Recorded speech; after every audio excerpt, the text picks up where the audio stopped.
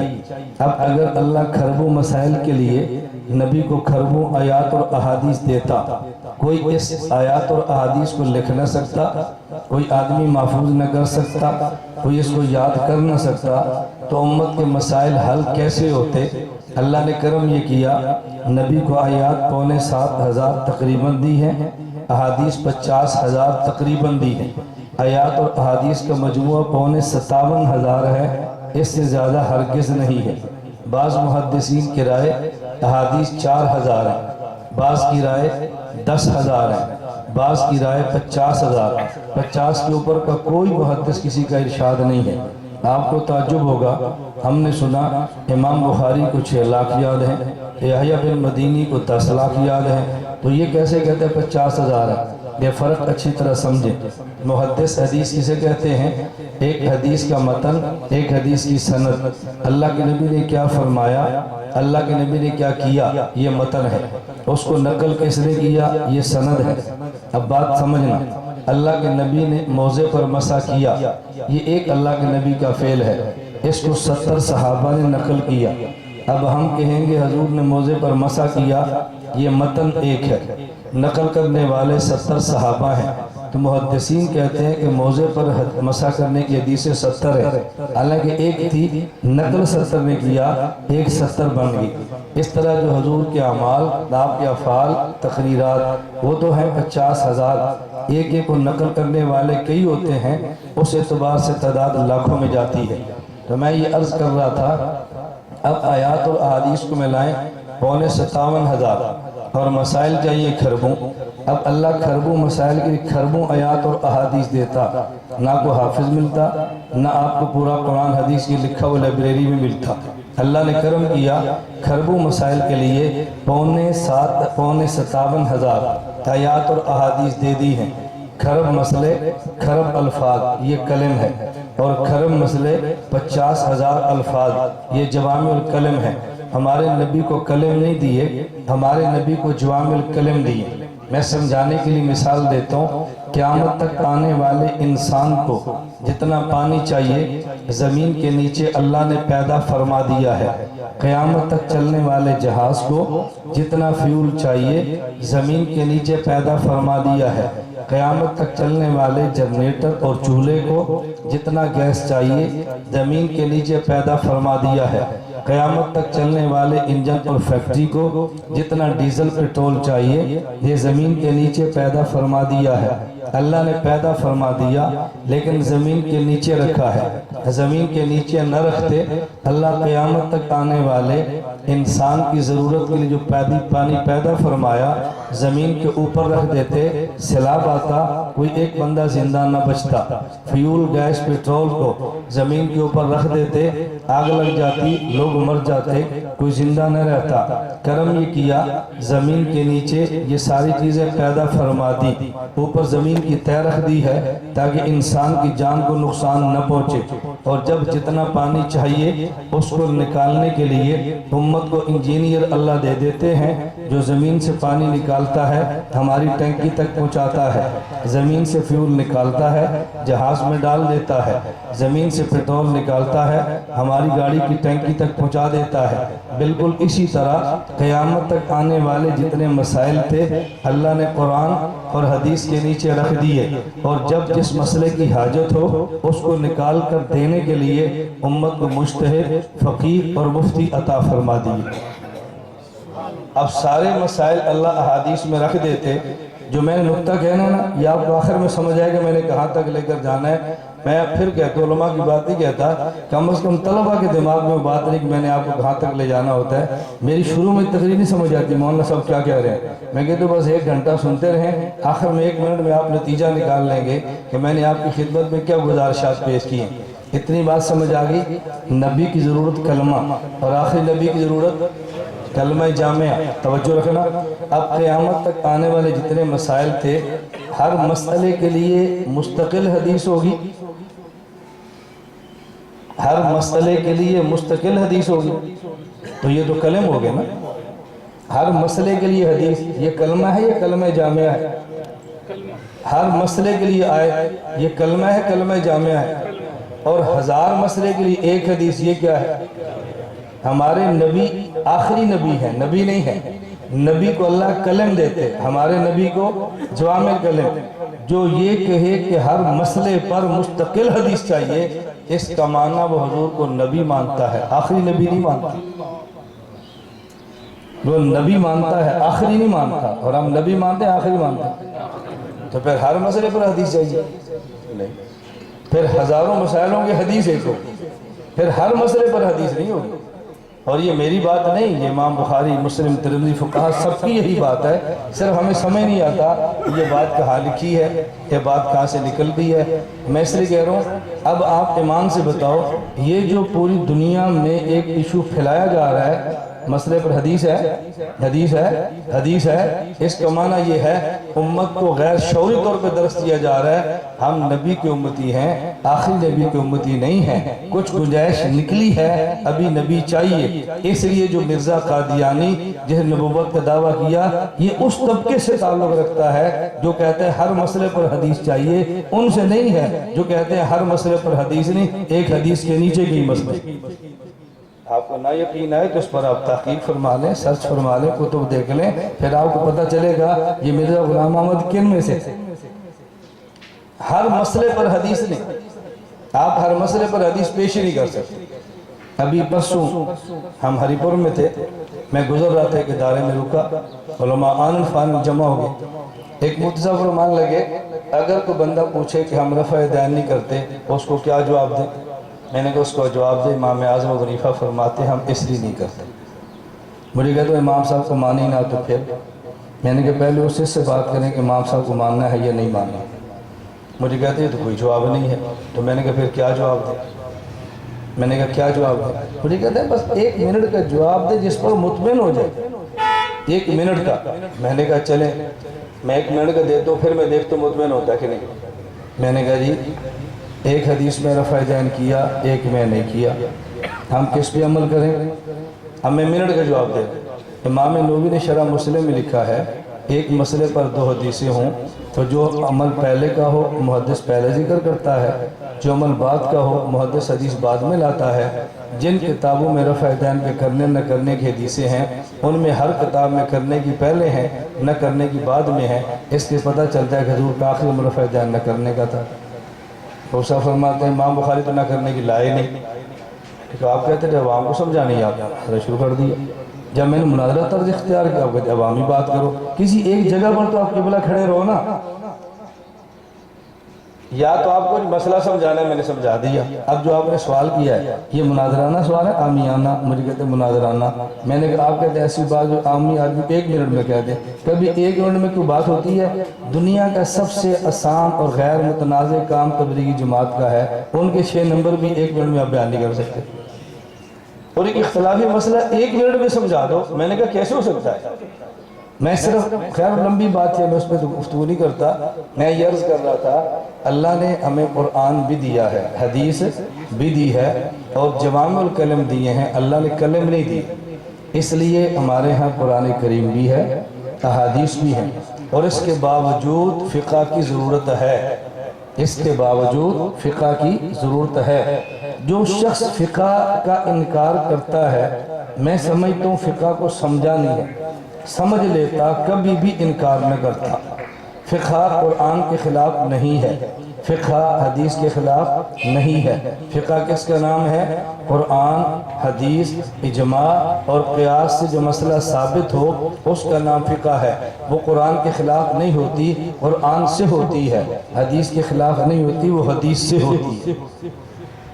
ہوتا یہ ہے کہ بس اوقات ہمارے سامنے ایک حدیث ہوتی ہے اور دوسری نہیں ہوتی، اور امام کے سامنے دونوں ہوتی ہیں، وہ ایک میں سے مسئلہ نکال لیتا ہے اور دوسری کا خاص جواب دے دیتا ہے، ہمیں اس جواب کا پتہ نہیں ہوتا تو ہم سمجھتے ہیں کہ امام کو حدیث کا پتہ ہی نہیں ہے۔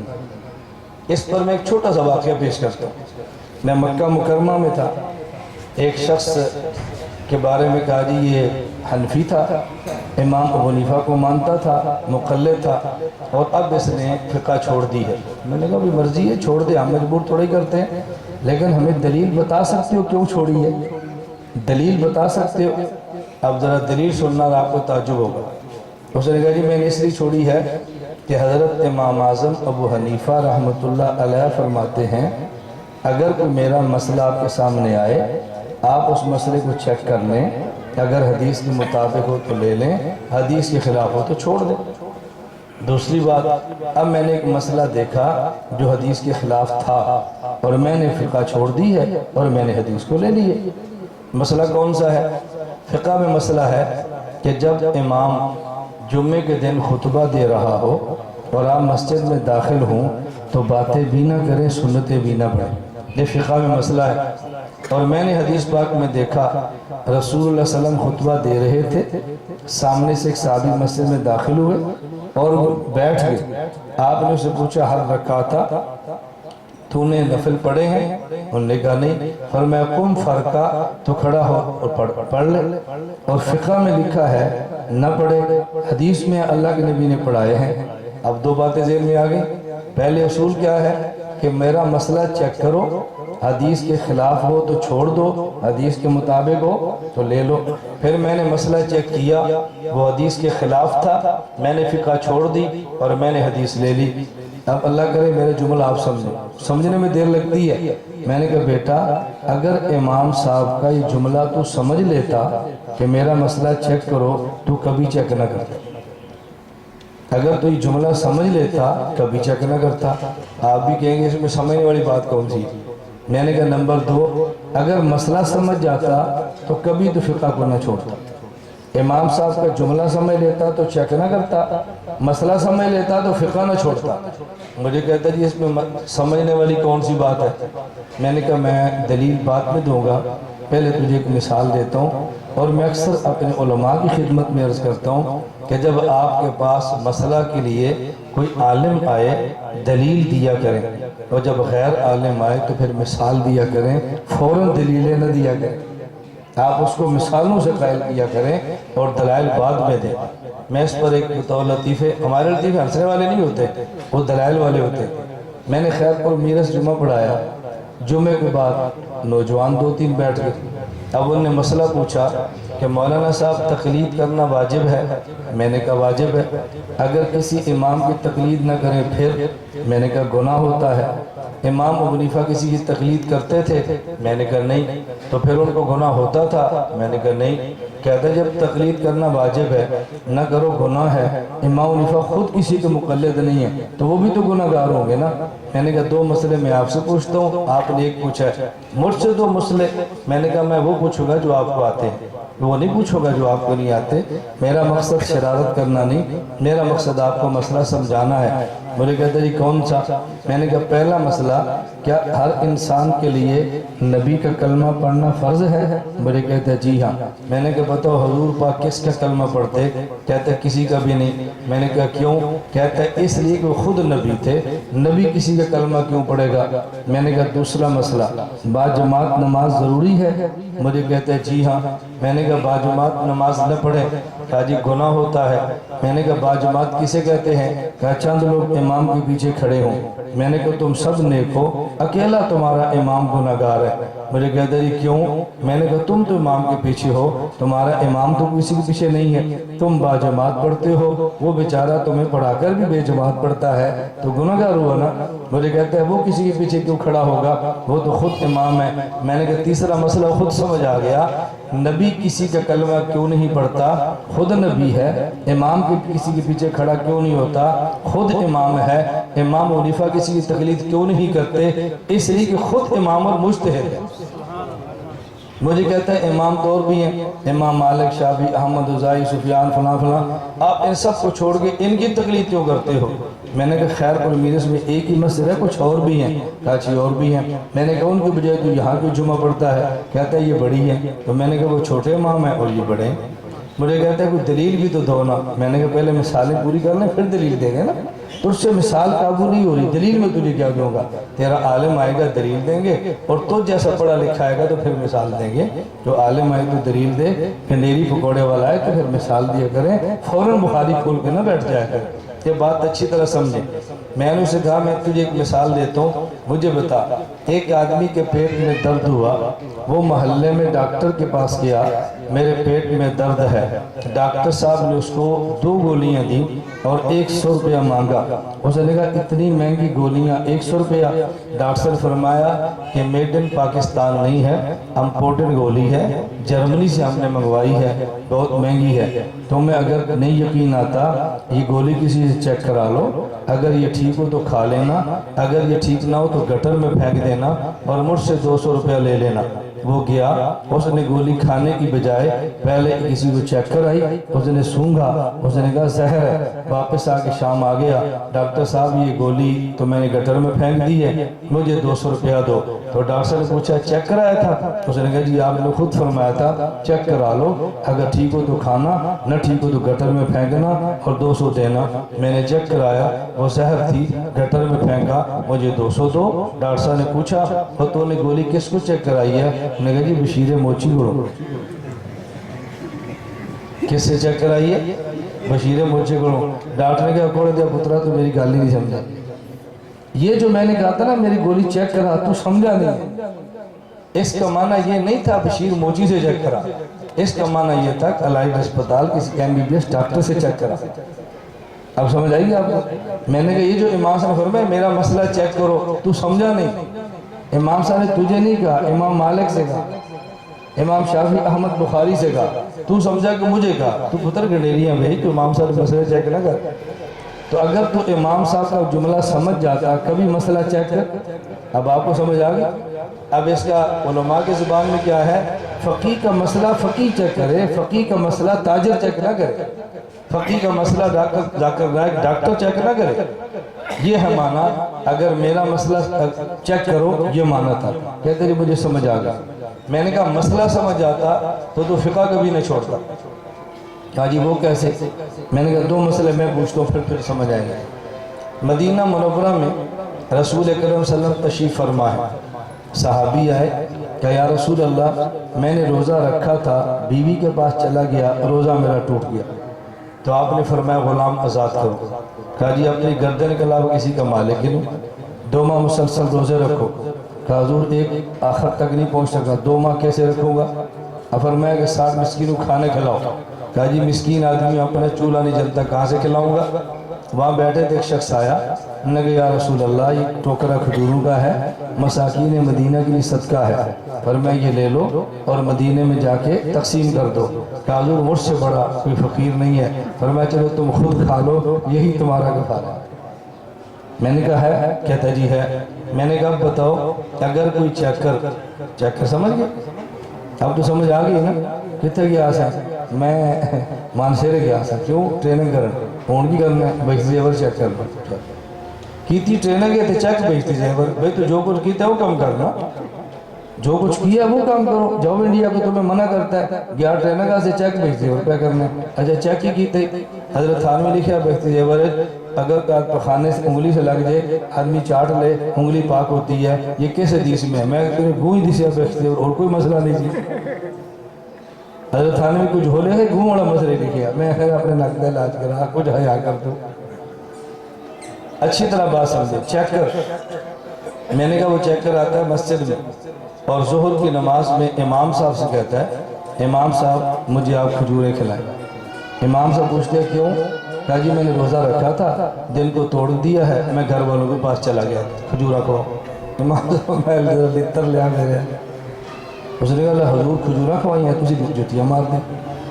میں نے کہا اللہ کے نبی نے کھجوریں کھلائی تھی کہ نہیں؟ کہا جی کھلائی تھی۔ میں نے کہا یہ جو امام تجھے کہہ رہا ہے جوتے مارو کہ ٹھیک کہہ رہا ہے؟ کہا جی ٹھیک۔ میں نے کہا حدیث کے خلاف نہیں ہے؟ اب بات سمجھنا، اب فوراً بات سمجھ آ گئی کہ دیکھو قانون یہی ہے اگر آدمی روزہ رکھے اور جان بوجھ کے توڑ دے، غلام آزاد کرے، نہیں ہے 2 ماہ مسلسل روزے رکھے، نہیں ہے تو پھر 60 مساکین کو کھانا کھلائے۔ اور یہ جو اس صحابی کو اللہ نے فرمایا یہ کھجور کھا لے، یہ کفارہ، یہ قانون نہیں ہے، جو صحابی کی خصوصیت ہے۔ خصوصیات الگ ہوتی ہیں اور قانون الگ ہوتے ہیں۔ میں نے کہا دوسرا مسئلہ، مدینہ منورہ میں نبی کریم صلی اللہ علیہ وسلم ایک یہودی سے گفتگو فرما رہے ہیں، حضرت خزیمہ آئے پوچھا یا رسول اللہ کیا ماجرا ہے؟ فرمایا اس نے گھوڑا بیچا، میں نے گھوڑا خریدا، جب پیسے دینے کی باری ہے اس نے انکار کر دیا، کہتا ہے میں نے گھوڑا بیچا ہی نہیں ہے۔ حضرت خزیمہ عرض کرنے لگے حضور میں گواہی دیتا ہوں آپ نے خریدا، اس نے بیچا۔ اللہ کے نبی نے فرمایا خزیمہ تو موقع پر موجود نہیں تھا، تو گواہی کیسے دیتا ہے؟ انہوں نے کہا یا رسول اللہ جبریل آتا اور جاتا ہے، نہ ہم دیکھتے ہیں نہ موقع پر موجود ہوتے ہیں، ہم گواہی دے دیتے ہیں جبریل آیا ہے اور چلا گیا ہے۔ جبریل کے آنے اور جانے کی بغیر دیکھے بغیر موجود ہونے گواہی دے سکتے ہیں، تو کیا ہم ایک گھوڑا بیچنے اور خریدنے کی گواہی نہیں دے سکتے؟ اللہ کے نبی فرمانے لگے من شہد لہ خزیمہ فہو حسبہ، مدعی کے حق میں فیصلہ عدالت تب کرے گی جب 2 گواہ ہوں، لیکن خزیمہ ایک آ جائے یہ 2 کی جگہ پہ کافی ہے۔ میں نے کہا ایمان سے مجھے بتا عدالت میں کیس چل رہا ہو اور مدعی کی طرف سے گواہ طلب کیا جائے اور گواہ اتفاق سے کوئی چیک کر آ جائے، اس نے گواہی دے دی، جج کہتا ہے دوسرا گواہ لاؤ، یہ کہتا ہے میں اکیلے ہی کافی ہوں۔ جج صاحب پوچھتے ہیں کیوں؟ اس نے کہا اس لیے میں گواہی دیتا ہوں اللہ کے نبی نے گھوڑا خریدا اور یہودی نے بیچا ہے۔ جج نے کہا پھر کیا ہوا؟ انہوں نے کہا کہ خزیمہ نے کہا تھا تو اللہ کے نبی نے فرمایا 1-2 کی جگہ پر ہے تو وہ بات میں کہوں تو میں 2 کی جگہ پر کیوں نہیں ہوں؟ میں نے کہا یہ بات ٹھیک ہے، مجھے کہتا ہے جی نہیں۔ میں نے کہا کیوں؟ کہتا ہے حضرت خزیمہ کی خصوصیت ہے اب گواہ 2 ہونے چاہیے۔ میں نے کہا مسئلہ سمجھ آ گیا، ایک قانون ہوتا ہے ایک خصوصیت ہوتی ہے۔ مجمع الزوائد میں روایت اور قانون موجود ہے کہ جب امام خطبے کے لیے منبر پر بیٹھ چکا ہو اس وقت تو مسجد میں داخل ہو فلا صلاۃ ولا کلام، اب گفتگو بھی نہیں کرنی، اب نماز بھی نہیں پڑھنی۔ یہی وجہ اللہ کے نبی خطبہ دے رہے تھے، صحابی مسجد میں داخل ہوئے، ان کے علم میں قانون تھا، وہ بیٹھ گئے، ان نے سنت نفل نہیں پڑھے۔ اللہ کے نبی نے فرمایا اٹھ تو پڑھ لے۔ میں نے کہا یہ ان کی خصوصیت تھی، قانون الگ ہے۔ ہمارے امام ابو حنیفہ قانون بھی جانتے ہیں، خصوصیات بھی جانتے ہیں۔ کفارے کا قانون الگ ہے، کھجوروں کی خصوصیت الگ ہے، گواہ میں 2 گواہوں کا قانون الگ ہے اور 1 یا 2 کی جگہ پہ ہونا خصوصیت الگ ہے۔ خطبے کے دوران امام خطبہ دے رہا ہو، مسجد میں داخل ہو، سنت نفل نہ پڑھنا قانون الگ ہے اور ایک صحابی کو خصوصیت سے کھڑا کرنا ان کی خصوصیت ہے۔ ہمارا امام ابو حنیفہ قوانین بھی جانتا ہے، خصوصیات بھی جانتا ہے۔ میں نے کہا مسئلہ سمجھ آ گیا؟ کہا جی آ گیا، بحمد اللہ تعالیٰ وہ واپس آ گیا۔ تو واپس آیا. مجھے کبھی ساتھی پوچھتے ہیں بھئی تمہاری محنت سے واپس بھی آیا ہے؟ میرے پاس اتنی کارگزاری ہیں، میں راجن پور گیا تو 6 لڑکے واپس آئے. میرے موبائل میں میسج موجود ہے، ایک تبلیغی ساتھی شوکت نے مجھے انڈیا سے میسج کیا. اس نے کہا میں سال میں چل رہا تھا، ایک بیان مجھے ملا، میں نے بیان تقسیم کیا، میرے خاندان کے 39 آدمی غیر مقلد واپس ہوئے اور پھر مجھے بیان بھی بھیجا جس کی وجہ سے ہوئے. میں نے کہا لیکن ایک بھی واپس نہ آئے تو پھر بھی کیا فرق پڑتا ہے؟ ہمیں کبھی لوگ پوچھتے ہیں کہ واپس آیا؟ میں نے کہا بالکل ایسے ہی ہے جیسے آدمی فائر بریگیڈ کے دفتر میں جائے اور پوچھے فیصل آباد تسی کتنے مکان بنائے نے؟ پاگل خانے لے جاؤ. اب بھئی ہمارے ذمہ مکان بنانا نہیں ہے، کہیں آگ لگ جائے تو ہمارے ذمہ بجانا ہے. میں نے کہا ہمارا کام محکمہ تعمیرات کا نہیں ہے، ہمارا کام فائر بریگیڈ کا ہے. تعمیرات والی تبلیغی جماعت ہے، یہ بناتے ہیں اور جہاں آگ لگ جائے ہم وہاں جا کے بجھاتے ہیں. نمازی بنانا ان کے ذمہ، نمازی بچانا ہمارے ذمہ. امت کے 2 کام ہیں، ایمان اعمال پہ لانا اور ایمان اعمال بچانا. تبلیغ والے لاتے ہیں، عالمی اتحاد ہم بچاتے ہیں. لاتے دلائل تو لاتے فضائل سے ہے، بچاتے دلائل سے ہے. تبلیغ کا کام فضائل والا ہے، ہمارا دلائل والا ہے. لانا ان کے ذمہ، بچانا ہمارے ذمہ. فضائل ان کے ذمہ، دلائل ہمارے ذمہ. اس لیے ہم دلائل سے چلتے ہیں. تلمبہ عیدگاہ رائیوڈ کی شاخ ہے، میرا بیان تھا تو میں نے بیان میں آیت پڑھی قُلْ هَذِهِ سَبِيلِي أَدْعُو إِلَى اللَّهِ عَلَى بَصِيرَةٍ. طالب نماز پڑھے. میں نے کہا پتہ تم کیوں ہنسے ہو؟ آیت ہماری ہے، پڑھی ہے اس نے. آیت تقسیم ہے نا. آپ ختم نبوت کا بیان سنو، مخصوص آیت ہے، مجاہدین کا مخصوص، جمعیت کی مخصوص، تبلیغ جماعت کی مخصوص. ایسے ہے یا نہیں؟ حالانکہ پورا قرآن ہمارا ہے. میں نے کہا تم ہنستے ہو، آیت ہماری ہے، پڑھی ہے اس نے. میں نے کہا بھی آپ آدھا ہنسو چونکہ آدھی آپ کی آدھی میری ہے. کہا جی وہ کیسے؟ میں نے کہا ادعو الی اللہ میری ہے، ادعو الی اللہ آپ کی ہے، اللہ بصیرت میری ہے. سروزہ آپ لگاتے ہو، سروزے پہ دلیل میں دیتا ہوں. تم سروزہ لگاتے ہو لیکن ماہانہ سروزے پہ تمہارے پاس دلیل نہیں ہے. طلبہ بیٹھے تھے، میں نے کہا جس کے پاس ہے مجھے چٹ لکھ کے دے دو. میں سادہ کو نہیں کہتا، طلبہ سے کہتا ہوں تو ہے تو دے دو. سارے خاموش بیٹھے کہ اس روزے پر کوئی دلیل نہیں ہے. میں نے کہا ہے تو دے دو نا. جب نہیں ملی تو مجھ سے ایک ساتھی نے کہا کہ مولانا صاحب ماہانہ سروزے پہ دلیل ہے؟ میں نے کہا ہے. کہتے ہیں کہاں؟ میں نے کہا قرآن میں ہے، بخاری میں ہے، مسلم میں ہے. اب تبلیغ والوں کو تعجب ہوگا کیسی بات کرتے ہیں. میں نے کہا جی ہاں. کہتے جی کیسے؟ اب میں بڑے اختصار سے بات کر رہا ہوں. رسول اللہ صلی اللہ علیہ وسلم معراج پہ گئے، واپس تشریف لائے، موسیٰ علیہ السلام ملے، پوچھا کتنی نمازیں؟ حضور نے کیا فرمایا؟ 50. انہوں نے کہا 50 نہیں پڑھیں گے، میرا تجربہ ہے، کچھ کم کرائیں. آپ نے درخواست دی کتنی رہ گئی؟ 45. کہا جی اب کہا 45 کا کم کرا لو، یہ نہیں پڑھیں گے. آپ پھر گئے واپس سے، کتنی رہ گئی؟ 40. آپ کے کتنے چکر لگے؟ 9. پھر یہ کتنی رہ گئی؟ 5. حضرت موسیٰ علیہ السلام نے کہا 5 بھی نہیں پڑھیں گے. حضور نے فرمایا 5 سے بھی کم، میں امت کی کیا نمازیں کم کروں؟ اللہ کی طرف سے وحی ہے، یہ صحیح بخاری میں ہے کہ اے میرے محمد یہ 5 پڑھیں گے، ہم اجر 50 کا دیں گے. صلی اللہ علیہ وسلم. صحیح مسلم میں ہے رمضان اور 6 روزے شوال کے جو رکھے اللہ اس کو پورے سال کے روزوں کا اجر دے. 5 نمازوں کے اجر 50 کا، 1 ماہ رمضان اور 6 شوال کا اجر پورے سال کا. کیوں؟ یہ دلیل قرآن کریم میں ہے. من جاء بالحسنۃ فلہ عشر امثالہا. ایک نیکی کرو تو 10 کا اجر ہے. میں نے کہا قرآن کریم میں ادعو دعوت دو، بلغ تبلیغ کرو، وَلْتَكُن مِّنكُمْ أُمَّةٌ قرآن کریم میں كُنتُمْ خَيْرَ أُمَّةٍ. میں نے کہا دیکھو مجھے آیات دعوت یاد ہے اور تمہیں آیت مناظرہ کون سی ہے؟ تم نے مخالفت کرنی ہے. یہ نہیں کہنا مناظرے کی آیت بھی ہے قرآن میں، یہ کو ہم نہیں کرتے لیکن مخالفت تو نہ کرو نا کہ ہم نے کرنا نہیں ہے. نہ کرو، آیات تو مانو قرآن کریم میں ہے. کتنی آیات مناظرے کی موجود ہے. میں نے کہا دیکھو اللہ کا حکم ہے دعوت دو، بلغ تبلیغ کرو. کتنی دعوت کتنی تبلیغ، اس کا نصاب قرآن میں نہیں ہے. اب ہمارے مشائخ نے فیصلہ کیا کہ بھئی ہر مہینے میں 3 دن ان کو دعوت پہ لگاؤ. اور علماء کے لیے قطر نہیں ہے، بے شک آپ مرکز سے جا کے پوچھ لو. ماہانہ سے روزہ مؤذن کے لیے نہیں ہے، قاری کے لیے نہیں ہے، خطیب کے لیے نہیں ہے، مدرس کے لیے نہیں ہے. بے شک پوچھ لو. یہ ماہانہ سے روزہ کس کے لیے ہے؟ عوام کے لیے.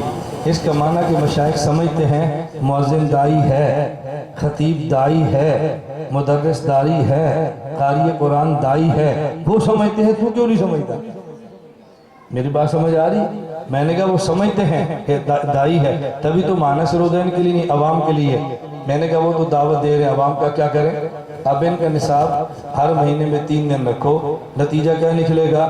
جب ہر ماہ 3 دن لگائیں گے، 3 سے 10 کو ضرب دو گے تو 30 بنیں گے۔ ہر ماہ 3 دن لگانے سے پوری زندگی دعوت کا کام کرنے کا اجر ملتا ہے۔ اس لیے ہم نے ماہانہ سے روزہ رکھا ہے۔ دلیل قرآن میں بھی ہے، بخاری میں بھی ہے، مسلم میں بھی ہے۔ مجھے بندہ کہنے لگا ہم نے تبلیغ والوں سے کئی بار پوچھا، وہ دلیل نہیں دیتے۔ میں نے کہا ان کا کام ہی نہیں ہے۔ آپ کئی بار مٹھائی کی دکان پہ جاؤ، میرے پیٹ میں درد ہے، وہ مٹھائی والا آپ کو پھکی نہیں دے گا، وہ آپ کو انجیکشن نہیں لگائے، اس کے لیے آپ کہاں جانا پڑے گا؟ کلینک پہ۔ میں نے کہا اس روزہ کہاں سے ہے؟ یہ ان کا کام نہیں ہے، ہمارے کلینک کا کام ہے، یہ ہمارے ذمہ ہے۔ تو ہمارے ذمہ دلائل، ان کے ذمہ فضائل۔ فضائل وہ دیں گے، دلائل میں دوں گا۔ میں نے طلب بس کہا دیکھو ادعو اللہ، آپ کی اللہ بصیرہ میری ہے، بس آپس میں کمپرومائز کر لو، تم ماہانہ سے روزہ لگاتے رہو، ہم تمہاری دلیلیں دیتے رہے، تم ہمیں اس روزے پر مجبور نہ کرو، ہم تمہیں دلیلوں پر مجبور نہیں کرو۔ کمپرومائز کرو، کمپرومائز۔ آپ کی فیکٹری ہے، آپ کے اوپر کیس بن جائے تو کہاں جاتے ہیں؟ وکیل کھڑا کرتے ہیں کہ نہیں؟ بولو، وکیل فیکٹری بھی چلاتے ہیں، صرف کیس لڑتا ہے۔ تاجر کسی میں فیکٹری چلانا اور کیس بن جائے تو پھر وکیل کو تو فیکٹری چلا، انہوں نے کہنا پھر کیس تیرے پیو نے لڑنا۔ اور بھئی ہم آپ کے وکیل ہیں، سروزے آپ لگاؤ، کیس آپ لڑیں گے۔ وکیل کو کام نہیں کرائی دا، کیس لڑائیں گے۔ اور ہم آپ کے وکیل بھی ایسے ہیں کہ نہ فیس ہے، نہ پیسہ، نہ لین نہ دین، اور پوری جنگ لڑ رہے ہیں۔ آپ کو نہیں پتا، آپ میں سے کسی کی جنید جنگیز سے ملاقات ہو نا تو اس سے پوچھ رہا تیرا کیس کس نے لڑا ہے، تمہیں پھر بتائے گا۔ تجھے تے ہتھیار سٹ کے سب ساتھ، آپ تو چھوڑ گئے تھے ہتھیار، آپ نے تو ویڈیو پر آ کر کہہ دیا تھا ہمارا تعلق نہیں، ہم نے برات کا اعلان کیا ہے۔ وہ کون کھڑے تھے اس سے پوچھنا، میں نہیں کہتا تمہیں، وہ بتائے گا کھڑے کون تھے، اس کے کیس کیوں نے ختم کیے، یہ ساری ترتیب کیوں نے سمجھائی، ذرا اس سے پوچھنا، پھر تمہیں بتائیں گے یہ لڑائی کیس لڑنے والے وکیل کون۔ اللہ میں بات سمجھنے کی توفیق عطا فرمائے۔ میں عرض یہ کر رہا تھا کہ ہم قرآن کریم بھی مانتے ہیں، حدیث پاک بھی مانتے ہیں، لیکن قرآن کریم اور حدیث پاک کا معنی ہرگز یہ نہیں ہے کہ آدمی فقہ کو ماننا چھوڑ دے۔ فقہ بھی ماننی ہے، حدیث بھی ماننی ہے، قرآن بھی ماننا ہے۔ اور اگر آپ سے کوئی بندہ یہ بات کہے کہ جی فقہ بدعت ہے اس لیے ہم نہیں مانتے، یہ بات کے دور کی ہے، اور پوچھ لے، آپ نے سینہ تان کے کہنا ہے کہ فقہ بدعت نہیں ہے، یہ اللہ کے نبی کے دور کی ہے۔ فقہ کب کی ہے؟ اللہ کے نبی کے دور کی ہے۔ وہ پوچھیں گے امام ابو حنیفہ اللہ کے نبی کے دور میں تھے؟ آپ نے کہنا نہیں۔ تو جب امام ابو حنیفہ حضور کے دور میں نہیں تھے تو فقہ حنفی حضور کے دور میں کیسے تھی؟ گھبراؤ مت، آپ پوچھو بخاری شریف کی جو حدیثیں ہیں حضور کے دور میں تھی، وہ کہے گا جی ہاں۔ امام بخاری بھی تھے، وہ کہے گا یہ نہیں۔ تو جب یہ امام بخاری حضور کے دور میں نہیں تھے تو بخاری کی حدیثیں حضور کے دور میں کیسے ہیں؟ آپ کو جواب ملے گا حدیث نبی کے دور کی ہیں، لکھی امام بخاری نے ہے۔ آپ نے کہنا فقہ حنفی نبی کے دور کی ہے، نکالی امام ابو حنیفہ نے۔ جب سے قرآن ہے تب سے فقہ ہے، جب سے حدیث ہے تب سے فقہ ہے۔ نکالتا کون ہے؟ نکالتے امام ابو حنیفہ ہے۔ کیسے نکالتے ہیں؟ میں بات لمبی ہونے سے ڈر رہا ہوں، نکالتے کیسے ہیں؟ میں ایک مثال وہ دیتا ہوں جس سے آپ کا مسئلہ بھی حل ہو، اور جو کہ ہماری مائیں بہنیں خواتین سن رہی ہیں مسئلہ ان کا بھی حل ہو۔ مثال ایسی، ایک بڑا معروف واقعہ ہے کہ بغداد مدرسے میں ایک خاتون آئی اور اس خاتون نے مسئلہ پوچھا، ہمارے یہاں خاتون فوت ہو گئی ہے اور جس خاتون نے غسل دینا ہے وہ مخصوص ایام میں ہے، اس کا بدن پاک نہیں ہے، وہ غسل دے سکتی ہے؟ محدثین سے پوچھا، محدثین نے فرمایا ایسی کوئی حدیث نہیں ہے کہ اس حالت میں کوئی خاتون غسل دے سکتی ہے، ایسی کوئی حدیث نہیں ہے۔ تو وہ خاتون پوچھنے لگی اچھا بتائیں ہمارا قصور کیا ہے؟ اگر مسئلہ حدیث میں نہیں تو ہم کہاں جائیں؟ وہ محدثین کے پاس تو حدیث نہیں تھی، لیکن محدثین تھے بہت دیانتدار، انہوں نے کہا مائی ہمارے پاس حدیث تو نہیں ہے، یہ جو اگلے کمرے میں مفتی صاحب بیٹھے ہیں فقی ابو سعود بغدادی، ان سے جا کے مسئلہ پوچھ لو۔ وہاں چلی گئی، اس نے جا کر ان سے پوچھا، فقی فرمانے لگے جی ہاں یہ آپ غسل دے سکتی ہیں اس حالت میں۔ واپس گئی، محدثین نے پوچھا فقی کیا فرماتے ہیں؟ حاجی وہ فرما رہے ہیں غسل دے سکتی ہے۔ انہوں نے کہا دلیل کیا دی ہے؟ ہمیں دلیل کی ضرورت نہیں تھی، ہم نے دلیل پوچھی بھی نہیں ہے۔ کہا ذرا دلیل تو پوچھ کر آؤ۔ وہ خاتون واپس گئے اور فقیہ سے جا کر پوچھا، انہوں نے فرمایا دلیل اس کی حدیث میں موجود ہے۔ حدیث کون سی ہے؟ اب یہ حدیث بخاری شریف میں موجود ہے۔ وہ فرمانے لگے ام المومنین امی عائشہ رضی اللہ تعالی عنہ فرماتی ہے مسجد نبی میں اللہ کے نبی معتکف تھے اور میرا حجرہ بالکل مسجد نبی کے متصل تھا۔ رسول اللہ صلی اللہ علیہ وسلم مسجد نبی میں اعتکاف فرما رہے تھے اور آپ کو حاجت تھی اپنے سر مبارک کو تلوا لیں، تو مسجد نبی میں آپ بیٹھے رہے، میں پیچھے اپنے کمرے میں رہی، تو نبی کریم صلی اللہ علیہ وسلم نے مسجد نبی میں بیٹھ کے اپنا سر مبارک میرے کمرے کی طرف نکال دیا اور میں آپ کے سر مبارک کو دھوتی رہی کہ وَأَنَا حَائِزٌ، اور میں اسی حالت میں تھی جس حالت میں عورت مہینوں میں ہوتی ہے۔ میں نے نبی پاک کے غسل سر مبارک کو غسل دیا۔ فقیہ ابو ثور بغدادی فرمانے لگے اگر اس حالت میں عورت پیغمبر کے سر کو دھو سکتی ہے، اس حالت میں عورت میت عورت کو بھی دھو سکتی ہے۔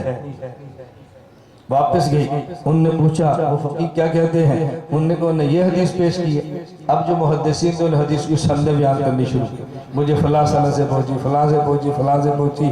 اس عورت نے کہا پہلے تم کہاں تھے؟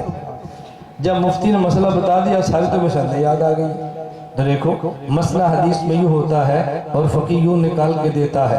میں کبھی اس کی مثال دیتا ہوں، ایک شخص آئے اور آپ سے آ کر کہے کہ جی میرا مسئلہ ہے، میرے ابا جی اسپتال میں داخل ہے اور ڈاکٹر صاحب نے فرمایا کہ تم ایسا کرو کہ 2 بوتل تیل لے 2 بوتل یہ لاؤ خون، تمہارے ابا جی کو خون دینا ہے۔ وہ مسئلہ ہمارا نہیں تھا، وہ اپنے مدرسے میں گیا، مولانا صاحب ابا جی بیمار ہیں اور ڈاکٹر کہہ رہے ہیں کہ 2 بوتل خون لاؤ، تو کیا خون دینا شرعاً جائز ہے؟ حضور قرآن و حدیث وہ فرماتے ہیں کہ بھئی خون دینا تو جائز نہیں ہے، خون لینا جائز ہے۔ ڈاکٹر سے کہو تمہارے ابا کا 1 بوتل خون نکال لیں۔ اس نے کہا وہ مر جائے گا، کہا مرے یا جیے ہم شریعت کے پابند ہیں۔ نبی پاک صلی اللہ علیہ وسلم کے دور میں جو بندہ بیمار ہوتا تو حجامہ لگوا کے ان کا خون نکالا کرتے تھے، خون دیا نہیں کرتے تھے، نکالا کرتے تھے، تو خون نکالو مریض ٹھیک ہو جائے گا۔ میں نے کہا تم کیا کرو گے؟ وہ اب کہتا ہے میں کسی حنفی مفتی سے مسئلہ پوچھوں وہ کیا کہے گا؟ کہ بیٹا ان سے نہ پوچھو، حدیث میں مسئلہ موجود نہیں ہے، وہ قیاس کریں گے تو تقلید کرے گا تو مشرک ہو جائے گا۔ اس نے کہا جی اگر ان کے پاس جاؤ تو میرا ایمان فنا، تمہاری مانو ابے کی جان فنا، بتاؤ ہم کہاں جائیں؟ اب اس نے مسئلہ بنا آ گیا، حضرت آپ بتائیں ہمارے مفتی فرمائے بالکل اب ابے کو 2 نہیں 4 بوتل خون کی دے دو۔ اس نے پوچھا حدیث؟ کہا بالکل حدیث کے اندر ہے۔ کہا کون سی حدیث ہے؟ اچھا یہ بتاؤ اپنے بدن کا خون نکالنا جائز ہے؟ ویسے ہی آپ خون نکالے اور جسم سے کاٹے؟ کہا بالکل جائز نہیں ہے۔ کہا ایک بدن کا خون کا قطرہ باہر نکالنا گناہ ہے اور جب حجامہ میں اتنا نکالتے ہو تو وہ کیسے جائز ہے؟ کہا جی وہ تو بیمار کو صحت مند بنانے کے لیے نکالتے ہیں۔ کہا بیٹا پتہ چلا خون نکالنا جائز نہیں ہے، لیکن اگر مریض کی صحت کا مسئلہ ہو تو پھر نکالنا جائز ہے۔ تو یہ جو ہم خون دیتے ہیں دینا بھی جائز نہیں ہے، لیکن بیمار کی صحت کا مسئلہ ہو تو پھر دینا جائز ہے۔ جس وجہ سے نکالتے تھے نا اسی وجہ سے اب دیتے ہیں۔ اس وقت خوراک ناقص تھی، خوراک زبردست تھی، خون نکالنا پڑتا مریض ٹھیک ہوتا۔ اب خوراک کمزور ہیں، اب خون دینا پڑتا ہے تو مریض ٹھیک ہوتا ہے۔ تو جس دلیل سے نکالتے ہیں اسی دلیل سے دیتے ہیں۔ تو دلیل تو ایک ہے۔ اب دیکھو اب چھوڑ دو فقہ کو تو مسائل کیسے ہوں گے؟ میں نے آپ سے بڑی شارٹ کٹ بات کی ہے، اللہ میں بات سمجھنے کی توفیق عطا فرمائے۔ ہم قرآن بھی مانتے ہیں، حدیث بھی مانتے ہیں اور فقہ بھی مانتے ہیں، تو فقہ کو قرآن کے خلاف کبھی نہ کہنا، حدیث کے خلاف کبھی نہ کہنا۔ اللہ ہم سب کو قرآن کریم کی تعلیمات کی بھی توفیق عطا فرمائے، حدیث کی بھی توفیق عطا فرمائے، فقہ کو پڑھنے پڑھانے کی توفیق عطا فرمائے۔ اور یہ مدارس جن میں یہ دینی بہاریں چل رہی ہیں، اللہ میں ان مدارس کے ساتھ وابستہ رہنے کی توفیق عطا فرمائے۔ اللہ مجھے بھی توفیق دے، اللہ آپ کو بھی توفیق عطا فرمائے۔ مولانا عبداللہ عدیل صاحب دان برکاتہم نے فاطمہ زہرا کے نام سے خواتین کا مدرسہ قائم کیا ہے۔ کب قائم کیا؟ میں تب سے اس مدرسے سے ہمارا تعلق ہے، کبھی نہ کبھی آنا جانا رہتا ہے۔ اس علاقے خواتین کے لیے یہ بہت بڑی نعمت ہے، اللہ اسے قدر کی توفیق عطا فرمائے۔ مشکات کے طلبہ ہیں، میں ان سے بھی گزارش کروں گا بھئی آپ کے چھٹی میں کچھ وقت ہو تو 12 دن ہمیں خدمت کے لیے دو۔ تھوڑے وقت میں آدمی تھوڑی باتیں ہی کہہ سکتا ہے۔ 14 مئی سے 26 مئی تک ہمارے 12 دن کا دورہ تحقیق المسائل ہوگا۔ طلبہ اور طلبہ سے بڑھ کے علماء سے گزارش کروں گا کہ 12 دن کے لیے آپ تشریف لائیں، آپ کو خود محسوس ہوگا اس 12 دن میں فائدہ کتنا ہوا ہے۔ تو 12 دن میں 32 کے لگ بھگ ہمارے ہاں اس سے زیادہ مسائل نکلتے ہیں۔